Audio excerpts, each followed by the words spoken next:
어떤 병원에서 앰뷸런스, 즉 구급차를 운전한 사람과 우연히 이야기하는 그런 기회가 있었습니다. 그래서 제가 이런 질문을 했습니다. 구급차 운전하는 거 많이 힘들죠? 그랬더니만 예, 힘들어요. 이런 말을 합니다. 그래서 이분이 하는 말이 뭐냐면 구급차를 운전하다 보면 잠을 잘 수가 없다는 거예요. 잠을 집에 들어가서 못 자고 침대에서 쪽으로 자야 되거나 금방 사람이 들어오면 나가야 되니까 이런 어려움이 있다. 자기 시간이 없다 하는 그런 이 아픔을 이야기하는 걸 들었습니다. 그래서 제가 물었지요. 그렇게 힘들면 월급도 많이 받겠네요 했더니만 아니요 그러더라고요. 왜 그렇습니까 했더니만 와, 자기는 일하는 것에 비해서 이렇게 적은 줄을 몰랐습니다. 일을 해보면서 알게 됐습니다. 이런 말 하는 거죠. 그러면서 자기의 이야기를 하는데 이런 얘기를 합니다. 자기는 이 일을 하기 전에 본래 꿈이 항해사, 배를 운전하고 항해하는 항해사가 꿈이었는데 그래서 해양대학교를 나오고 그리고 졸업한 다음에 첫 항해를 나가서 외항선을 타는데 첫 월급이 얼마냐? 첫 번째 월급이 500 받았대요. 500.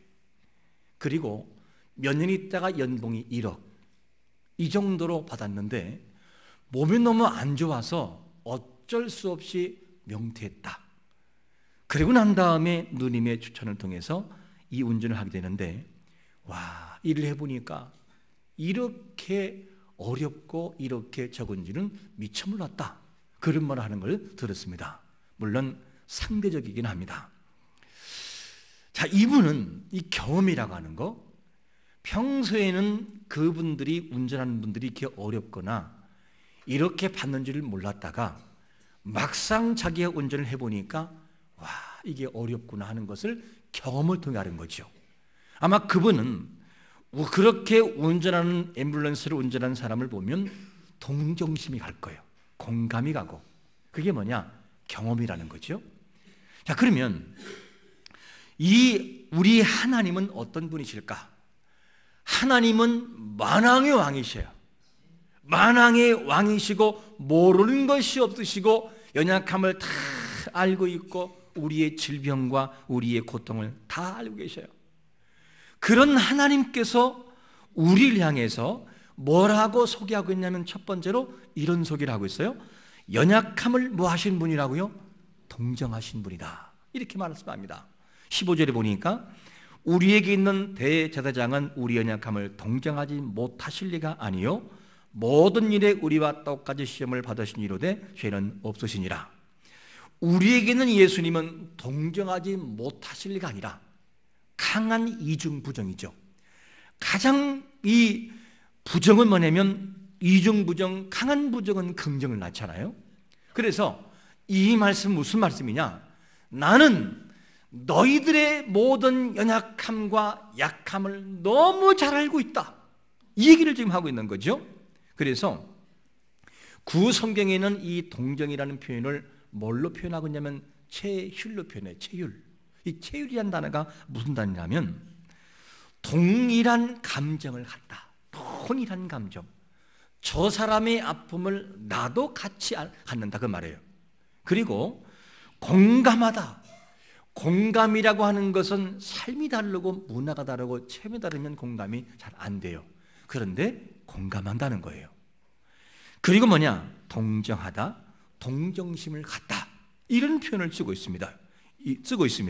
그러면 이 말을 좀 더 풀어서 동정, 공감이라는 것이 얼만큼 중요한지를 예를 하나 들어보겠습니다. 사실 저희 아버님은 만 90세이십니다. 그런데 90년이라는 세월 동안에 병원을 거의 안 가셨어요. 그렇게 건강하시고 탁월하신 분이었어요.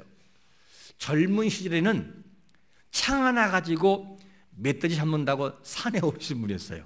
장사 중에 장사였죠. 정말 대단합니다. 90이 됐지만서도 자녀를 의지하는 것이 아니라 도리어 자녀를 놓고 기도하고 자녀에게 힘을 주고 용기를 주는 그런 아버지. 그리고 90이었지만 도리어 자녀인 우리가 아버지를 의지할 정도의 그런 강하신 분이었어요. 그러던 어느 날 토요일 날 전화가 온 거예요. 아버님이 쓰러지셨다고. 그래서 부랴부랴 119를 불러서 병원으로 후송했고, MRI 찍어보니까 전두엽으로 들어가는 두 관이 있는데 두 관이 다 막혔다는 거예요. 뇌경색. 그래서 말을 할 수 없고 의식이 없다.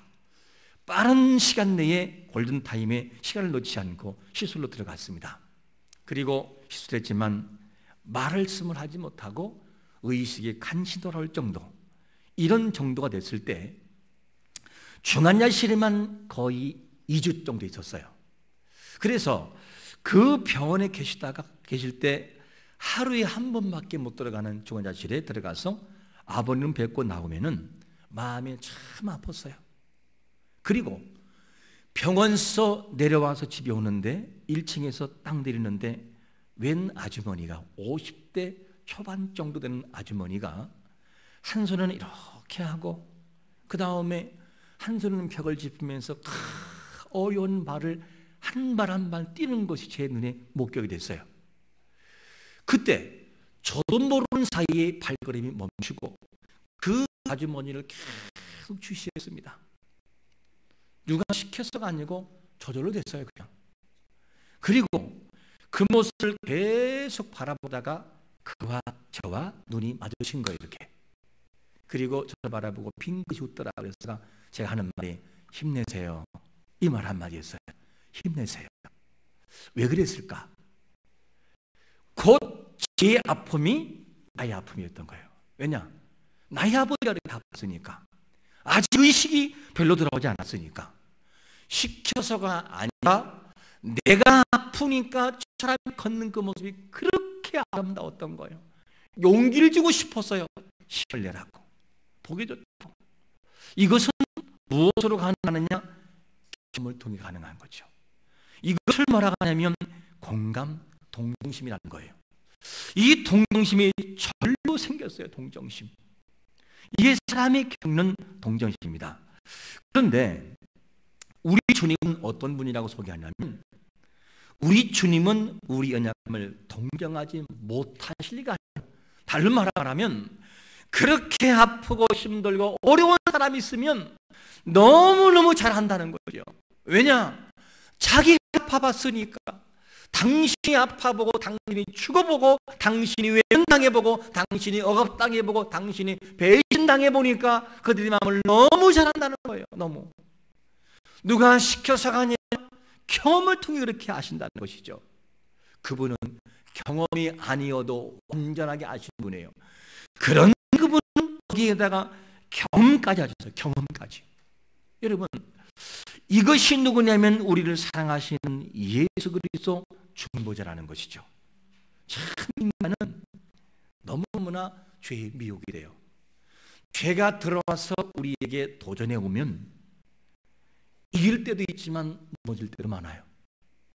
분명히 이기는 것이 맞는데 그렇게 하지 못하고 넘어져서 고통당할 때 많아요. 가룟 유다, 예수님의 12제자잖아요. 제자인 그가 어떻게 하지요? 돈의 미혹을 받고 사단에 들어가는 순간 자기 마음을 스스로 어찌할 수 없어요. 사단에게 조종당해버려요. 그리고 그 사랑하는 예수님을 넘겨버리잖아요. 그게 미혹이라는 거예요. 이것이 사람의 약한 부분이에요. 그리고 또 사람이 죄악이 우리에게 미혹으로 손을 뻗쳐 들어오면 그거를 뿌리치기가 너무 힘들어요. 그래서 죄를 지으면 이러면 안 된다는 것을 알지만서도 마음이 약해서 넘어질 때가 많아요. 베드로가 누굽니까? 예수님의 수제자, 정말 사랑하고 대표가 되는 제자였어요. 그랬던 그가 예수님을, 자기의 목숨이 위태로운 것을 무서워서 예수님을 완벽하게 부인해요. 한 번도 아니라 3번. 이스라엘에 3번에 오는 3이라는 숫자는 뭐냐면 많다, 완전하게 그렇게 고백했다는 그런 의미가 있습니다. 철저하게 고백해요. 그랬던 베드로가 다시 후회를 하고 처량하게 울잖아요. 그게 인간의 나약한 모습이에요. 그 외에도 먹는 문제, 억울한 문제, 이 모든 생계문제 때문에 짓는 죄도 허다하게 많아요.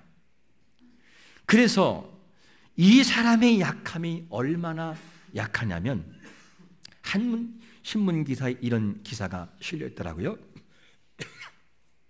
70대 후처가 52년 같이 살던 80대 본처를 춘기로 둔기로 내어치다. 주제가 이런 주제였어요. 이게 뭘까 하고 궁금해서 읽어봤더니만 80대가 80이 넘으신 분이 본처예요. 본처인데 본처가 시집을 와서 아이를 못 낳으니까 누굴 드리냐? 후처를 드리는 거예요. 후처인 70대인 후처를 드리는데 이 사람은 농아인, 장애인이에요. 말을 못해요. 그래서 후처가 들어와서 씨바지 들어와 가지고 아이를 둘을 낳았네요. 둘을 낳았으면은 그 둘 아이를 한 명은 올리면 좋을 텐데 호적에 본처 호적에 다 올려버린 거야, 둘 다. 그리고 자기는 종처럼 살아가고 식모살이처럼 설거지를 하고 일을 하며 계속 살아갔어요. 자녀들은 어머니라고 생각하잖아요. 왜? 장애인이면서 호적이 본처 올라갔으니까. 이것 때문에 서름을 당하는 그 살아갔던 중에 남편까지 죽어요. 그리고 함께 둘이 살게 되는데 이 둘이 함께 살면서 그 다음에 계속해서 이 후처는 종처럼 일을 하고 설거지를 하고 일을 하는데 본처는 나가서 놀고 술 마시고 놀고 있어요. 그러다 보니까 너무너무 화가 나는데 거기에다가 본처의 술버릇이 뭐냐? 술 마시고 들어오면 사람 깨우는 것이 술버릇이에요. 잠을 자고 있으면 대로 깨우고 그것도 한두 번이 아니에요. 너무너무 화가 난 후처가 잠을 자고 있을 때 둔기를 가지고 내려친 것이 사망을 이뤘어요. 그러면서 법정에서 판사가 물어요. 마지막 할 말이 없습니까? 그것은 뭐냐면 아쉬움과 후회, 눈물이었어요. 하염없이 울기만 해요. 말은 못하지만 울기만 해요. 이것이 뭐냐면 미혹을 물리치지 못하고 자기를 다스리지 못하고 죄에 넘어진 인간의 나약함이라는 거예요. 그거를 몰라서가 아니라 알아요. 이러면 안 되는 것도 알고 내가 내려치면 살인이라는 것을 알고 있지만 순간적인 감정, 전경에서도 나는 내려침이라고 하지만 내려침의 배경 속에는 그동안 살아왔던 세월 동안의 고통과 서러움이 묻어 있어요. 이거를 이길 수 없는 것이 뭐냐? 그게 인간이라는 거예요. 그런데 하나님의 이 나약한 모든 모습을 어떻게 하느냐? 알고 있다는 거예요. 동정한다는 거예요. 내가 인간의 몸을 가지고 입어봤고 나는 전지전능하신 분이기 때문에 너의 약함을 내가 알고 있다. 너의 그렇게 참으려고 했지만 어쩔 수 없이 나약한 모습으로 범죄하는 너의 모습을 나는 알고 있어. 나는 너를 동정한다. 너의 마음을 내가 공감한다. 나는 그거를 알고 있다는 거지. 이거를 주님께서 뭐냐? 동정하신 분으로 표현하고 있습니다. 여러분, 그래서 하나님은 어떤 분이냐면 우리 인간들을 아실 때 시편 103편 13절과 14절에 보니까 아버지가 자식을 긍휼히 여김 같이 여호와께서는 자기를 경외하는 자를 긍휼히 여기시나니 이는 그가 우리의 체질을 아시며. 체질. 하나님은 우리의 체질을 너무 잘 알고 있다는 거예요. 체질을. 그래서 하나님께서는 인간의 모든 연약함을 아시는데 체질이 뭐냐? 인간의 재료는 뭐죠? 흙입니다. 흙은 부서지기 쉽고 깨지기 쉬워요. 놓치는 순간 깨져버려요. 하나님은 이 체질을 본래부터 하셨어요. 잘 넘어지고 거기에다가 죄성, 범죄가 들어오므로 인생은 넘어지는 것을 또한 알고 있다 그 말이에요. 너무 주님은 잘 알고 있어요. 이것을 하나님께서는 이미 알고 있다 그 말이에요. 그런데 여기에다가 주님께서는 삼위 중에서 제2위 되시는 예수님께서는 뭐 하느냐? 십적 인간이 돼버렸어요. 그냥 인간의 죄서, 인간을 향한 다가오는 미혹이 어떻게 얼마나 강렬하고 인간을 향해서 다가오는 모든 도전이 얼마나 힘들고 참아내기가 힘든지를 너무 잘 아셔요. 그거를 경험을 통해 한다는 말이에요. 경험을 통해서. 이것이 누구냐? 우리를 동정하시는 예수 그리스도 그분인 것을 우리에게 설명해 주고 있습니다. 여러분, 우리가 아프면 먼저 경험하신 예수님께서 함께 아파하고 울고 계신 것을 믿으시기를 축원합니다. 함께 아파한다는 거예요. 함께. 그게 예수님이라는 거예요. 그렇다고 한다면 이 예수님을 우리에게 어떤 분으로 소개하냐면 그 예수님을 소개할 때 두 번째로 이렇게 소개해요. 큰 뭐라고요? 대제사장이라 이렇게 표현하고 있습니다. 히브리서 4장 14절 말씀을 같이 한번 읽어보겠습니다. 시작.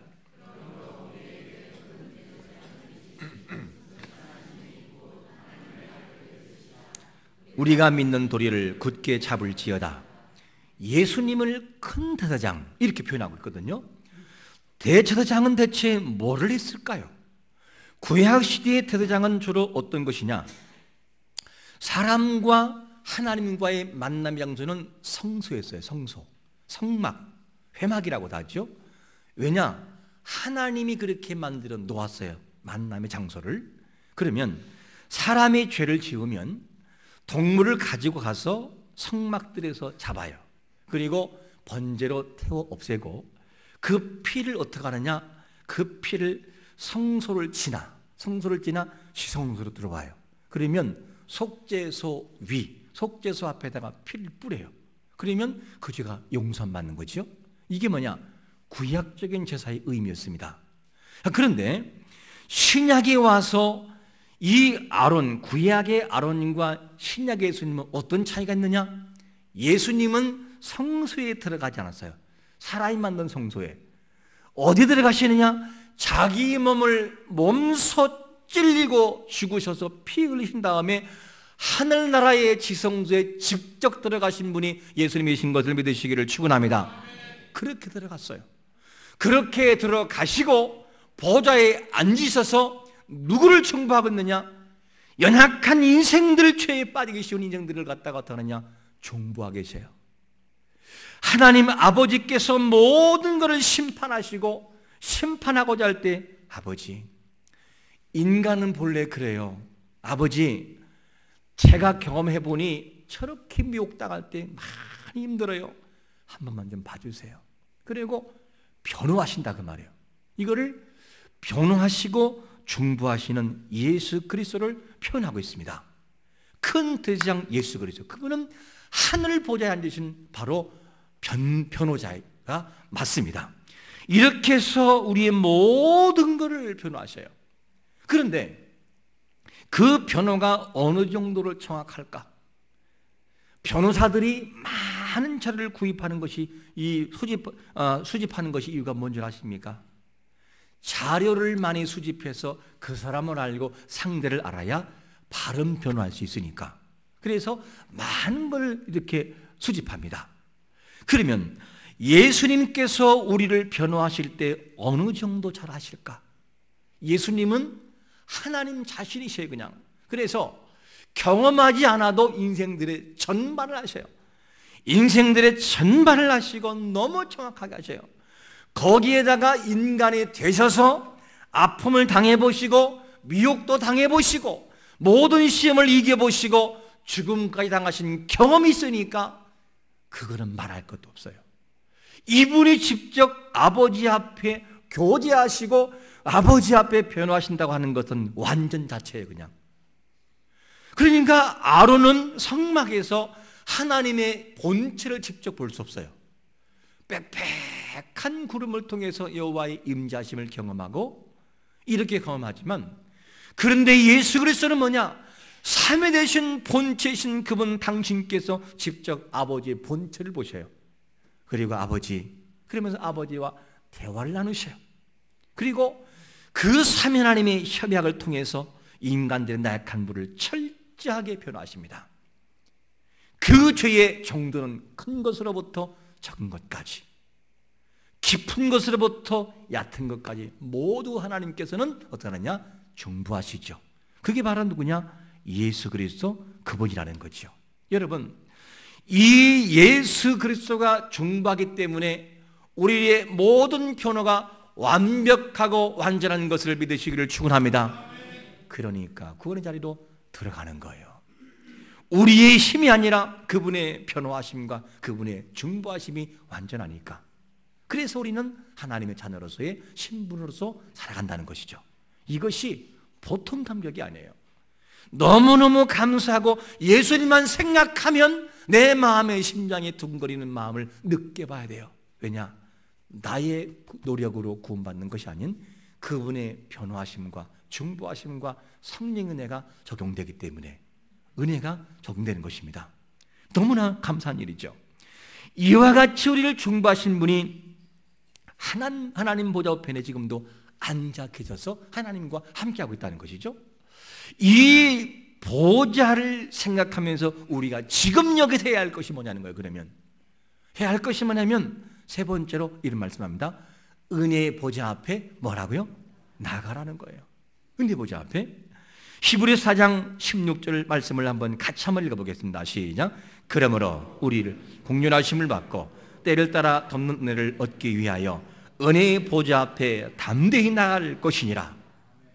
본문에서 소개하고 있는 이 보좌를 공의의 보좌, 심판의 보좌라고 설명하지 않고 무슨 보좌라고요? 은혜의 보좌. 이게 무슨 말이냐? 은혜는 공로 없이 주어지는 거예요. 은혜는 주시는 자의 마음이에요. 아무리 없어도 주시는 자가 부어주면 그 사람은 채워지는 거죠. 그게 은혜라는 거예요. 그러므로 이 은혜의 보좌에 주님이 함께 계시고 인간의 가장 처절한 놈을 아시고 인간의 가장 나약함을 아신 그분께서 완전하게 변하고 있다. 그것이 뭐냐? 은혜의 보좌예요. 우리 이 은혜의 보좌에 나가는 것이 얼마나 중요한지 몰라요. 그래서 하나님이 주시면 용서하시면 용서받는 거예요.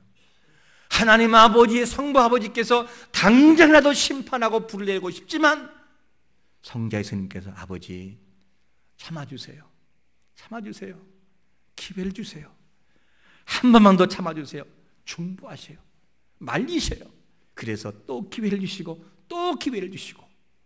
사람이 누군가를 아는 그 사람이 뭔가를 부탁을 하면 참 이거 거절하기 힘들어요.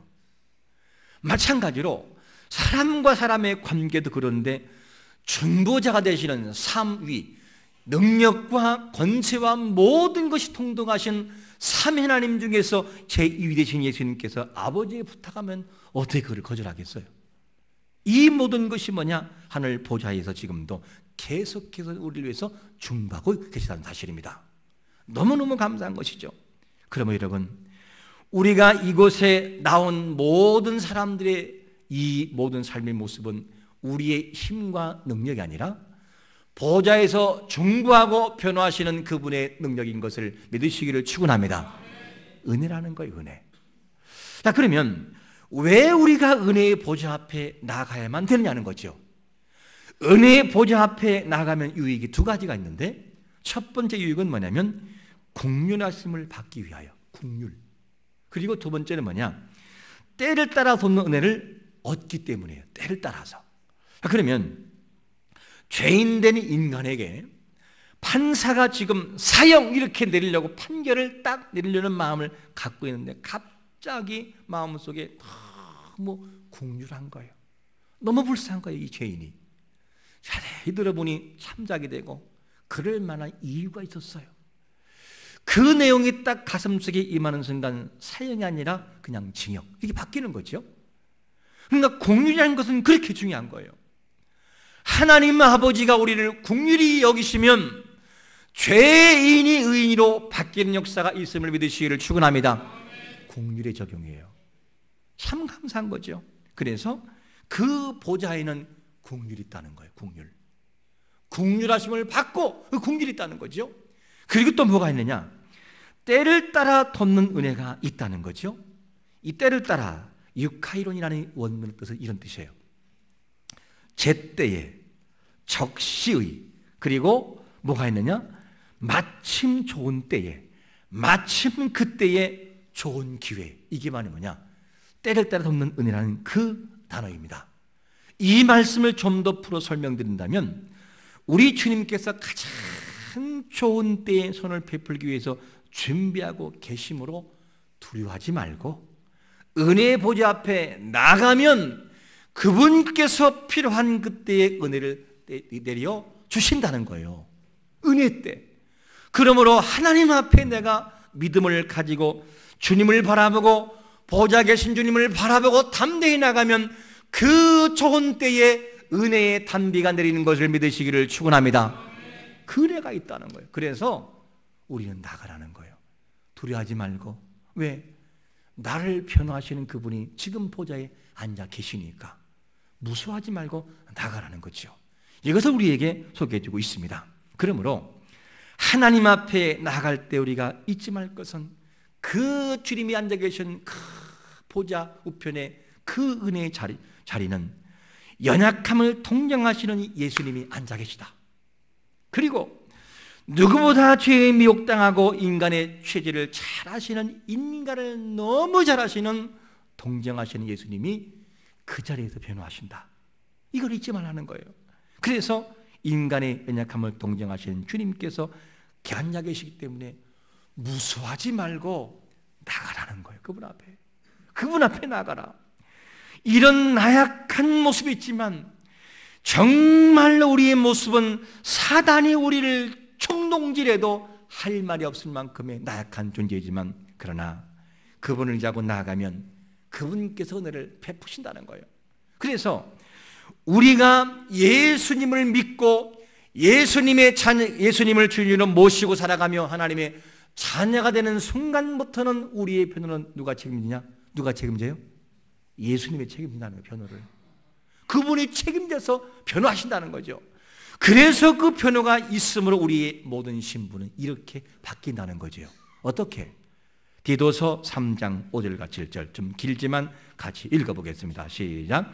우리를 구원하시되 우리가 행한 바 의로운 행위로 말미암지 아니하고 오직 그의 긍휼하심을 따라 중생의 씻음과 성령의 새롭게 하심으로 하셨나니 우리 구주 예수 그리스도로 말미암아 우리에게 그 성령 풍성히 부어주사 우리로 그의 은혜를 힘입어 의롭다 하심을 얻어 영생의 소망을 따라 상속자가 되게 하려 하심이라. 할렐루야. 이 은혜가 적용되는 거예요.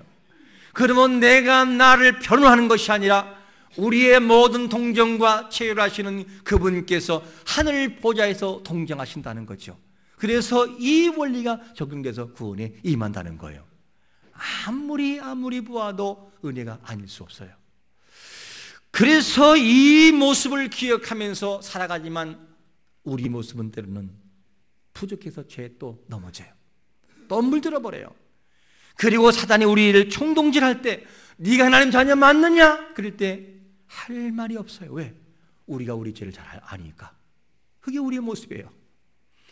마치 여호수아가, 대제사장 여호수아가 보좌 하나님의 심판대 앞에 섰을 때 아무나 할 말이 없어요.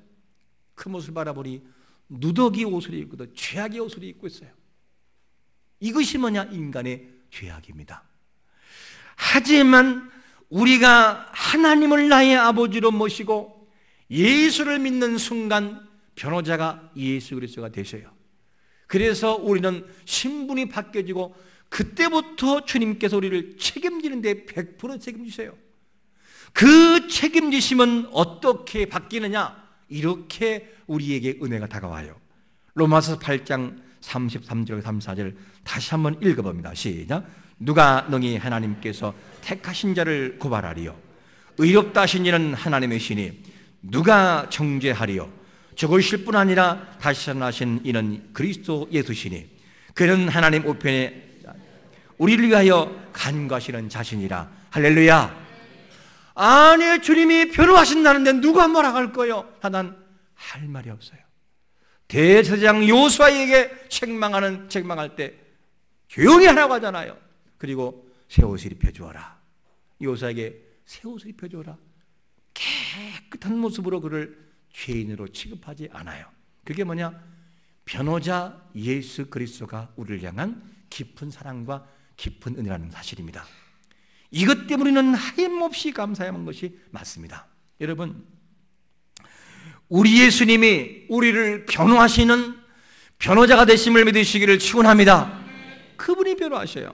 그래서 은혜의 보좌 앞에 담대히 나갈 수 있어요. 우리는 그분 앞에 못 나갈 이유가 없어요. 그분 앞에 담대히 못 나갈 이유가 없고 기가 죽을 이유가 없다는 사실입니다. 그래서 담대히 나가는 것뿐만 아니라 우리뿐만 아니라 안 믿는데 가족을 찾고 나가되 여보 나갑시다. 얘들아 나가자. 친구 나가자.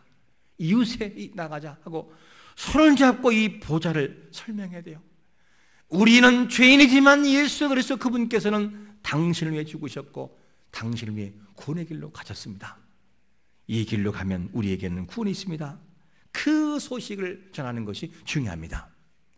이 변호자 되시는 예수 그리스도가 우리뿐만 아니라 우리 가족 안 믿는 자들에게도 변호하시는 변호자가 되심을 설명하고 증거하여 그들도 함께 구원의 자리로 들어오는 역사가 되시기를 예수 그리스도의 이름으로 축원합니다. 아멘.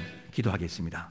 함께 시간 기도할 때 하나님 나를 이해하시고 나를 변호하시는 주님 앞에 나아가서 정말 감사하고 감격하여 은혜의 감격을 누리는 삶을 살게 달라고 우리 한번 통성으로 주여 한번 외쳐 기도하겠습니다. 주여!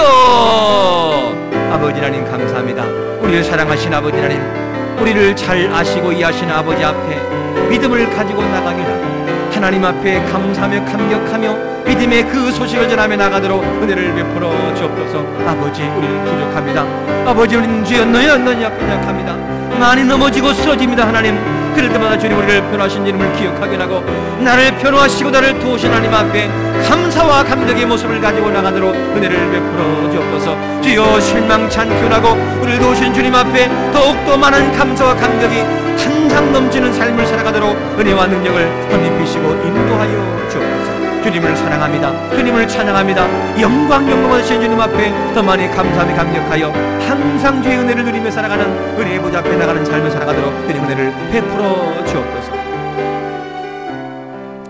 사랑의 아버지 하나님, 우리가 살아간 모든 삶 속에서 외로이 홀리 서 있지 않고 우리를 이해하시고 하시는 하나님 앞에 담대히 나아가 우리의 아픔들을 우리의 죄악들을 내려놓고 주 앞에 알아도록 은혜를 베풀어 주옵소서. 우리를 철저하게 아시고 우리를 완벽하게 하시고 우리를 경험을 통해 하시는 주님 앞에 나가 변호하신 주님 앞에 모든 걸 아뢰서 진정 변호자 되시는 주님께서 우리를 용서하시는 것을 경험하도록 은혜를 베풀어 주옵소서. 실망치 않게 만들어 주옵소서. 손을 잡고 가족을 손을 잡고 나가게 만들어 주옵소서. 이 예수 그리스도를 통하여 진정한 해방과 만족했도록 은혜를 베풀어 주옵소서. 예수님의 거룩하신 이름으로 간절히 축복하며 기도합나이다. 아멘.